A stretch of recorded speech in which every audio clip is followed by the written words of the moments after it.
America, and welcome to Invent America, because America invents.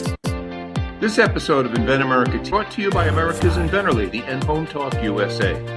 Home Talk is a proud member of the King's Broadcasting Network and has been bringing to you the best of America's home-based product innovation since 1998.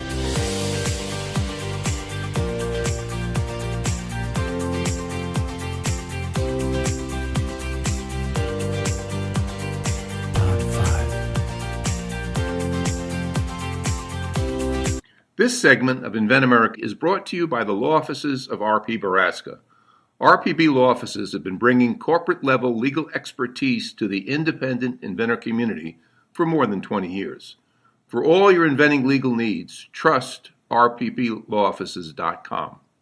And my guest right now is Rick Kellow. He is the inventor. Rick, you and your wife are in this together, right? We are, yes. All right. So tell our listeners, what is Great Plate? We invented a plate about 9 years ago that held a drink, and you had your food all in one. We had messes downstairs, and it was pretty simple. Necessity is the mother of invention. It is, and my daughter has some of those, for her two young guys, and I know that my other daughter had some too. So I've been seeing those around for a while because I have 4 grandsons. And Nice. Oh yeah, I have one in my cupboard too. Not for my husband. It's for my grandchildren. They come to visit. And so you've been doing this for a while now. How did you, 9 years, you've learned some lessons in 9 years, but right now you just got done doing an order for what, 1 million units to Walmart? We did. We just finished a large order with Walmart. We went to the Walmart Summit, the U.S. Manufacturing Summit in Bentonville. We've attended that for 6 years in a row. They've given us some excellent feedback on our product. In this last year, we were fortunate to get 2 meetings. The first meeting was with the reusable plastic, the injected molded piece that we've had. They gave us some more insight as to where we need to go. The second buyer was actually an accident, I think, where it was a disposable product that they were looking for. And we met with Jeffrey Wagner. He was very supportive of the product. He said, "This is one of the best products I've seen all week. Could we make it disposable?" Well, fast forward, May we hit the shelves. Yesterday, the total order was 1 million pieces. We're rolling that out right now. As of Labor Day weekend, we will be in 500 end caps for the store. Wow. And, we're across the country. We're in just over 700 Walmart stores. We're available at walmart.com, greatplate.com, and you'll find them all right there. 10 plates for $4.96. Wow. And so you've got the disposable and then the non-disposable, correct? Correct. The disposable is new for us. One of the things that they wanted to do, they were big into sustainability. A lot of the plastic products that you see out there are called a polystyrene, which means it's not recyclable in most municipalities. Since it's a number 6 or higher, we needed to be a number 1 through 5. We are a number 1. It's a PET plastic, so we can reuse the plate. It does work on a regular basis. It does have a cup holder, as you can see. And what we do with it is we have 3 other compartments, a large and 2 small. But right now, that plate is a number 1 recycle. It'll go in any municipality that's out there. And it's the number 1 converted plastic that's out there. Well, that's amazing. I mean, congratulations for going from, the plastic to the disposable and for getting into the big box stores. So when, where were you predominantly before you got this big order from Walmart? We did a lot of work with online. We did a lot of work with QVC. We did a lot of work with some of the smaller retailers. We've been in and out of Walmart on a couple different test programs, but this is the one that actually caught fire for us. I heard you talking a little bit before about what it takes to get in. There's 2 parts to working with a large box store. One, getting it in, and then keeping it in on the shelves that are up there in the process. Yeah. Because obviously your product has to sell. We're continually visiting. Last week alone, I was visiting 5 to 7 Walmarts a day. So you're constantly on your horse, getting out there and meeting this. You meet the people in the stores that put the product out for you. Right now, we have a single facing of our product. It's on the shelf. It's the 10-pack. But when you go to the stores and you talk to the people about what you're doing, a lot of times they'll give you a feature. They'll move you to a sidekick. They'll give you more shelf space. They will try to help you, especially if you tell them their story about made in the USA. Walmart is a big cheerleader. I'm telling you right now, put all the myths aside, they are 100% behind a US manufactured product. Well, and that has changed a lot in the last few years, even in the last few months. Tell us, how as you've gone through this process, because they never used to be that way. They were one of the big culprits on moving everything to China to get better pricing. So how have you seen that pendulum shift? Yeah, a lot of things have changed overall. Basically, I think the intention is to get the best price for the consumer. And obviously, China had a leg up on us as far as the labor and some of the products that are out there. But when COVID hit, we had to automate a lot of our processes. So we were able to bring our labor into line with a lot of the processes that are out there. And it depends upon the material that you're going to be using. In this case, PET is predominantly a water bottle material. So there's a lot of recycled water bottles that are out there in this process. So we either went with a black material or we went with a clear material. In this case, we went with a black one just for aesthetics. We will be doing a clear one shortly, but right now, the playing field is leveled a lot. And if that's the case, then they are going to move towards the American made product, in all fairness. Well, I think that's wonderful, because we've looked so much at, bringing manufacturing back to America. You always manufactured in America, right? We have. We've always manufactured in America. We've thought it was important to do that. And we've taken our lumps for it. But the thing is that if you stay through it long enough and you're persistent, things work out for you the way they're supposed to. And in this case, you know, I think God had a huge moment in this for us by looking at it and saying, well, you guys, can you make it out of plastic? Can you do this for us in the process? So we've been fortunate. A lot of the things that have happened, Rita, quite honestly, that would have been negative in the past are all things that get put into your playbook at some point, and you look at it and you say, well, but wait a minute, there's that company that did this, and there's that company that did that. Now the dots are being connected in a huge way. I will tip you off a little bit right now. Walmart is actually putting us in a Super Bowl promotion. It's not officially it's a football promotion to be accurate with college football and the Super Bowl. And you can see that coming out in December. It's an enormous program. It's seven figures in units again. Wow, congratulations. And you know what? We're going to have you on again to talk more about some of those. So you save your storylines and your bullet points for us. We're going to take a break right now, everyone, and go and pay some bills because, that's why we get to stay on the air. And then we'll be right back with an inventor with another new product. So you know what? If you know an inventor out there who's got a product, have them get in touch. We can answer the questions. We can help them understand what the playing field or the football field looks like, just in case you're wondering about that Super Bowl field. And you know what? We've got another great product to talk about. So stick with us, everybody. We will be right back. This segment of Invent America is brought to you by SearchQuest Patent Search. SearchQuest provides for a comprehensive patent search that searches the entire world and not just the U.S. Patent Office. Make sure that before you spend those big bucks having a patent written, you've done your due diligence by getting a comprehensive patent search. Use SearchQuestPatents.com for all your patent search needs. They scour the world for you. And thank you for being with us for this segment of Invent America, because America invents, and oh my goodness, we invent some amazing products. So this segment is brought to you by the Lion Energy, all right? Because you know what? We travel, we go out to the hills, we go camping. I live in the mountains, and we need energy wherever we go. So Lion Energy, you can go anywhere with a portable power solar generator. LionEnergy.com. And my guest right now is Ben. Ben, tell me what your last name is. Weinreich. Weinreich, yes. Weinreich. I knew I was going to get those vowels mixed up. Okay, Ben, thank you so much for being with us. You've got some different products on your website, but the Green Tech Tools is what you are famous for, your website, greentech-tools.com. Tell us about Green Tech Tools. So started about 12 years ago. I was a licensed contractor. I still am. And I had a project where I had to pull the deck boards off and put on new ones, and it was a miserable job. I thought it would take 2 or 3 hours, it ended up taking 10, and that was with a huge buddy of mine. So the experience made it very clear that we needed a better mousetrap, and I got another job a couple months later, and I was able to figure out I was able to start from scratch and say, okay, how do I want to do this? I want to be able to put all my body weight into it, and I want to leverage the maximum amount of leverage, and I want it to be safe as well. So we ended up coming up with one, and here we are 12 years later. You've got demo deck. Yes, and I am yeah. So assuming that demo is for demolition. Yes, demolition of the deck. It's we were originally importing it, and then during COVID, I always felt ashamed when somebody said, "Where is it made?" And I always wanted to be able to say "Made in USA." And now we have that. During COVID, things got kind of difficult, and also just the interfacing with China was so difficult, and it was something I knew that we could make. So we were able to make the jump at that point, and everything, all of it's made in USA. The boxes, all the cards are printed in the USA. Everything's made in USA, which is awesome.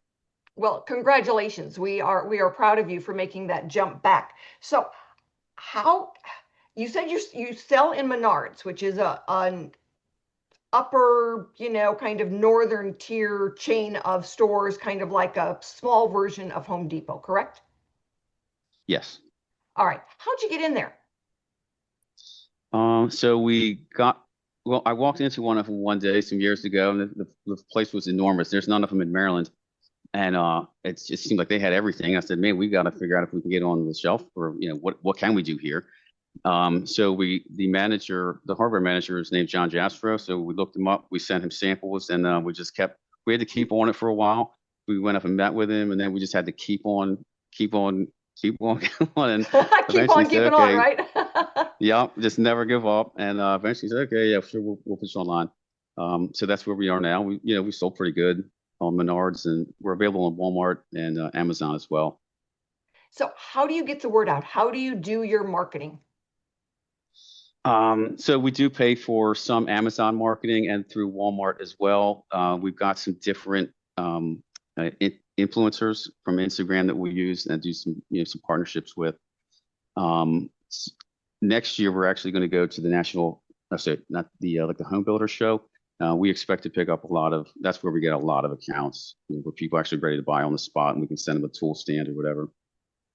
Well, we would like to invite you to go to ASD Market Week with us. It is a huge show. It is in March, and everyone that went with us last year who had inventory sold it all there. Sounds great. I'm looking forward to it. It was a great show for people wwho had inventory. For the ones who wanted to license it, they got people who were interested in their product. But for everybody who was selling, this group of folks are big on sell, sell, sell. That's awesome. Yeah, we've got both of that. So, we have all the stuff we want to license, and that selling there sounds great as well.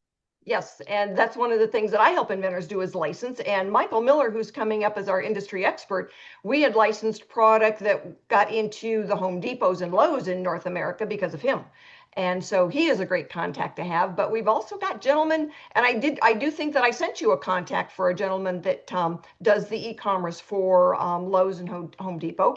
So there's a lot of resources that we have that we've learned to share, because when we've got someone like you that's getting a product out there and you are made in America, we want to be able to say, oh, try this as an asset and help you out. So how does somebody find you? Is this a product that somebody can buy it and, oh yeah, I've got a wood deck up here that's going to need changing out. So when, can we buy the tool, and is it a DIY type of tool, or is it somewhere where if we buy it, we need to have now a contractor to come and do it? Or do you just travel all over the world doing this? So is it DIY? Yes. The product is aimed mainly at a professional or more of like a heavy duty DIY market. Like if you're going to carry all the boards back to your deck and you're going to fasten them down yourself, you're probably also going to be perfectly capable of tearing them up. If you're not going to be doing the deck work yourself, then it's, it kind of depends on the fitness level of the person. Well, I can tell you absolutely the gentleman who will come and do the work is named Bobby. And he is our go-to guy because, that's just, might as well hire, somebody who knows what they're doing, as opposed to, it's like, oh, didn't really see that happening. Been there, done that. It was a lot easier to get somebody out there who's like, oh yeah, I put in a deck before, and where'd you get this tool? So that'll be it's a lot more fun. And I know we've helped Bobby out before by showing him the new tools and the things that are available to say, here, it's easier to do it this way. So Ben, what are you looking for next? I mean, you've got a day job as a contractor, right? I do some of that I'm still doing some of that. Mostly what I'm working on is we have new products that's taken up a lot of my time. So if I could take a second to tell you about that. Absolutely. All right, so we recently patented another tool, and that's for tearing up interior hardwood flooring. And there is nothing on the market that works as easy or as fast as this does. You take a dead blow hammer that we also sell that works great with it. You tap it underneath to separate the hardwood floor from the subfloor, and you pry back, and it pops the boards out incredibly fast. It pulls the nails out in the exact same direction that they were put in, so it's very, very efficient as far as your labor goes. And you don't have to spend any time on your knees, stabbing your knees with nails and sharp pieces of wood. Wood doesn't blow out and hit the walls or come out dangerously. It's a completely great way to do it. And it's not that expensive either, and everything on that's made in USA as well. Wonderful. Well, we will, be helping you get the word out about that as well, because we want people to know we've got hardwood floors throughout the entire house. And yeah, I grew up with hardwood floors in my mother's house, and on the times where they had to get in there and do some work, it was a nightmare to change out a hardwood floor. Yeah, you could even salvage the planks for the most part with the way that they'll be coming up now. So it's a really quick and easy way to do it. So, and you did all of this because you were running into construction jobs, contractor jobs that were just a pain in the neck? Well, I've always been kind of gifted with geometry and like frames and skeletal looking things. And I had a job that was so miserable that it was like, it didn't give me PTSD, but it was so difficult and so physically demanding that I knew there had to be a way where I could blast the deck board and have all the force go into it and do it in a safe way. And then when I got a second job, I was like, oh man, the point in time today, whether I go and invent a tool that works enough, or whether I go over and have another miserable day, the time that I'm going to be done today is the same. So let me take the time and make something that would be awesome, and then I'm going to go do the job really fast. Well, congratulations, because, it makes a big difference. We always look at, the inventing is, a matter of necessity. And, when you're out there doing the job, the best inventions I have seen over the last 20 years were the ones where somebody was working the job and came up with a better tool. And, it's tools, my goodness, they're so much fun to work with. And somebody says, I've got this new software, and it's like, oh, let's try out for a new hammer or something, because, those are so much easier to sell and understand. So I want to thank you, Ben, for being on today. We will get you on again, and we want to be able to help you get the word out there. Everybody stick with us. We will be right back with our industry expert, Michael Miller, who has been helping inventors get their products onto those store shelves for, a couple of decades, about as long as I have been. So stick with us, everybody. We're going to go and pay some bills. And if you know an inventor out there, have them get in touch. Hi, this is a training pull-up for little boys, and it's a great product to use. It makes it easy for the parent and the child when learning how to potty train. The coolest part about the product is that you don't have to take the child's pants all the way down every time that they need to use the restroom. You can just open this part here, and the child can tinkle through here, and it makes it easy for the parent and the child. It's a great product, and I cannot wait until it hits the market. Thank you so much for being with us for this segment of Invent America, because America invents. We solve problems, we make a new product, we get them out there, and we make them available to all of you. This segment is brought to you by Bond Products. It is the DIY carpet binding. There is only one InstaBind, bondproducts.com.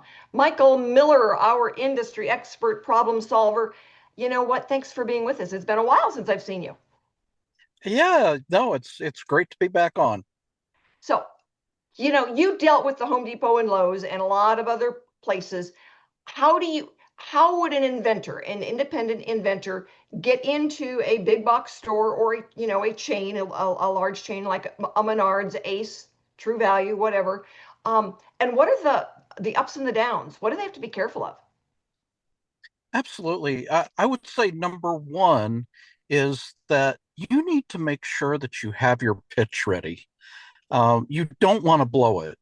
You really only get maybe one, maybe two chances with any of the big box retailers. And so really be nice and have a really good pitch ready for them. And as far as that, the other thing that you can do is really work with your local store managers. Those guys, get their inputs, listen to what they're telling you about about the product and incorporate changes. If they're requesting changes, incorporate them. But really, really listen to those store managers. They have a lot of influence over what products go in the stores. And they can even, at their level, direct the buyers for those stores to put new items in. And so that can be really, really key for you. I Um, know the that one year was right after we had, a year or so after we did Disposal Genie. And I went into the local Home Depot and I said, I'd really like to get your opinion on a few of these new products that we just took to the big trade show. And he just looked at me and he goes, "Do we have anything in this store that I would recognize as being one of yours?" And I go, "Disposal Genie." And he goes, "Oh, can you be here at 8 o'clock on Tuesday morning?" And so, we got to meet with all of the different, department managers, and they gave me the feedback on the different products. But it makes a difference when you are, when you've got something that gets their attention. And when, I always tell inventors, like, your first interview can be about 15 seconds. What problem did you solve? How did you solve it? Did you use a registered patent attorney? And can we make it at a price the consumer will pay? Absolutely. You need to have those answers and have those answers absolutely ready for them. Those are the things that they want to know. They want to know that you can actually supply the product. And what are your plans for that? And what's going to be the cost? And please remember that you can always go down in price. You can never go back up again. And Yeah, and so you really need to really think about that and think about, to supply a big box store like that, what is it really going to take from a resources perspective? um, right. I had a gentleman, and I said, do not give away your exact cost for manufacturing because you've got to have room to negotiate. And he had a Costco rep that said, well, we want 25,000 units. And he was so excited and he told him exactly what his cost was. And then they said, well, maybe we want 2,500. Well, there's a big difference there. And he was going to lose, any margin that he had. And I said, there are certain things that are proprietary information, and your cost is one of them. And so you've got to be really careful on how you negotiate. and they will always ask. Yes, Always, always. They'll even ask you, I mean, gosh, I work for a company that had over, 25,000 products in Lowe's and Home Depot, and they would ask us every single time. It, but you just have to be prepared for that question and gently not tell them. Um, I mean, you can laugh about it with them, whatever. They know they're asking, you can't say, and just get a good laugh out of it, but they will always ask. for sure.